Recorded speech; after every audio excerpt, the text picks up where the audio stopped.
Hello, Grid Ambassadors. It's been a little while since I have communicated with you and I have not forgotten about you. So this is a little update. So one of the most important things I want to tell you is that I filed my book proposal about Grid for Coaches following very glowing reviews that really lifted my spirit up.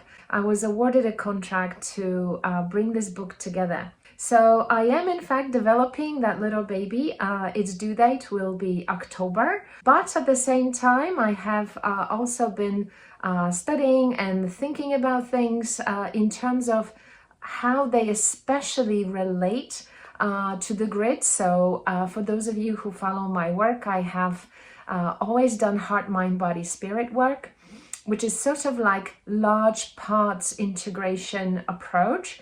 And someone else in America has come up with a kind of cognitive, emotive, embodied way of doing that many years ago, which is called internal family systems. And this approach not only is incredibly useful for trauma, but is also incredibly useful for personal leadership. Because if you imagine, a bit like in my TED Talk about heart and mind connection, if we have parts of us yank us in different directions, if they have different agendas, different needs, then ultimately what this means is that we are split and movement forward is actually always difficult, or we are sort of moving forward because of an agenda from one of our parts, which of course will not be good for the whole. And as someone interested in trauma and the impact of trauma on our internal family system, it was really absolutely enriching and very fun to qualify in the IFS Level 1 therapy. And that's something that I will pursue further on as well. But what was actually super cool was also to really see how the grid, grid development, grid use can also be viewed through that lens as well.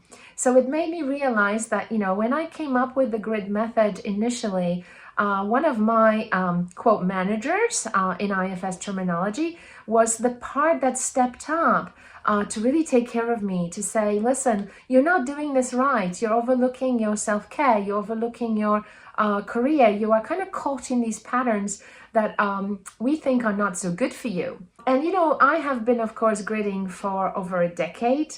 And one of the things I have been saying to the grid coaches when I first started that program was that with long practice, gridding is a pathway to soul.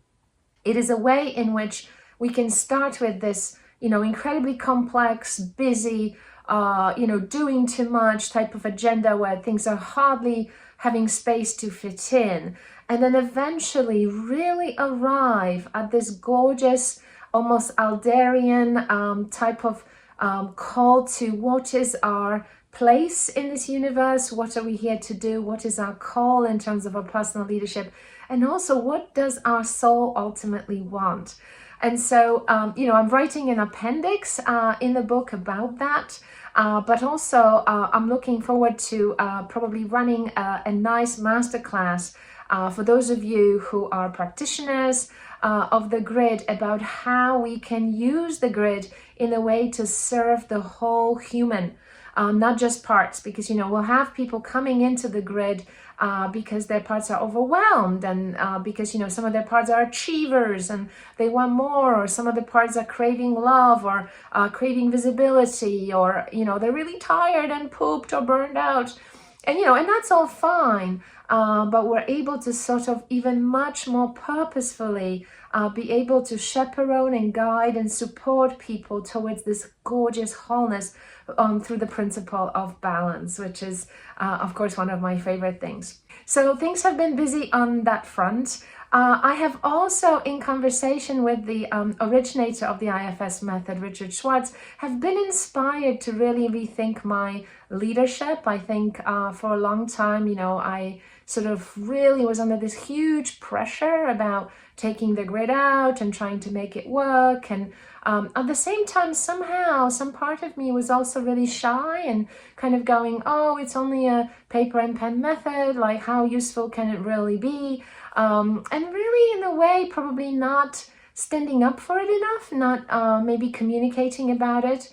It can sometimes feel like you're banging on the drum all the time, and you know, someone like me who's a little bit shy in that sort of way, that was not an easy space for me.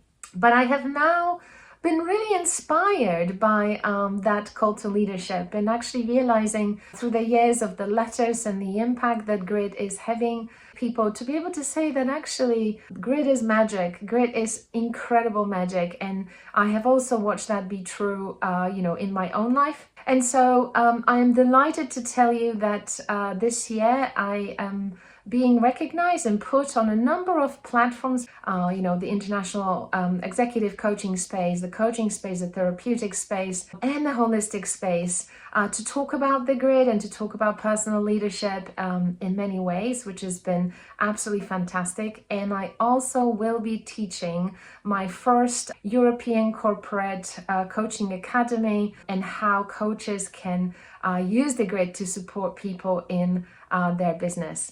And so in many ways, I feel like there are quite a lot of milestones, but at the same time, I'm really incredibly committed to developing the first adopters, the first coaches that we have had on my Grid Coach training now almost 2 years ago. So we've been also developing some very exciting branding, so they can really tell their stories and be able to get that work out. There's a lot to do.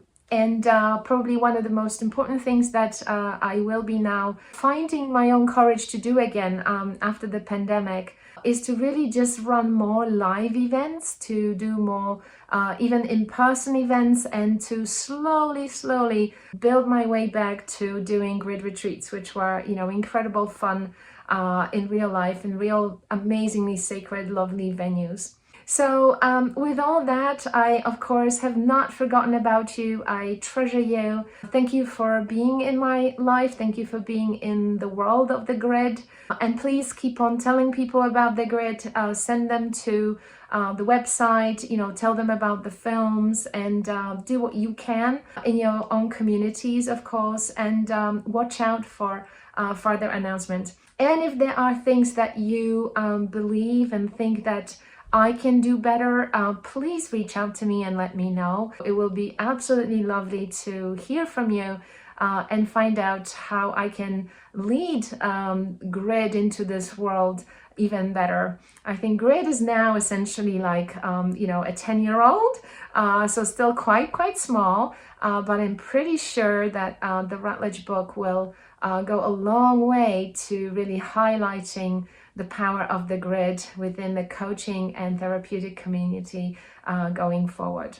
And I suppose the last thing I probably wanted to say to update you on is that in my recent work on personal leadership, and especially the parts of heart and mind work and what this means for connection, especially intimacy, I'm also really seeing the power of the Grid when it comes to really coaching and learning through the Grid arenas how we can build up our relational skill sets, especially given the massive isolation, loneliness, lack of intimacy, and ever bigger demand for what people want out of relationships. And at the same time, there being a real lack of skills and generational gaps and trauma that we're fighting against to make that happen. So again, in a spirit of, you know, better families, healthier relationships, healthier individuals who can make a difference in their own parts of the world. There's a lot to be done within the Grid agenda, and I'm really excited now to be able to think about how to take that forward. So I hope this little update, you know, lands well with you. And again, please drop me a note or an email or a text about what you're up to and how we can do this even better. Bye for now.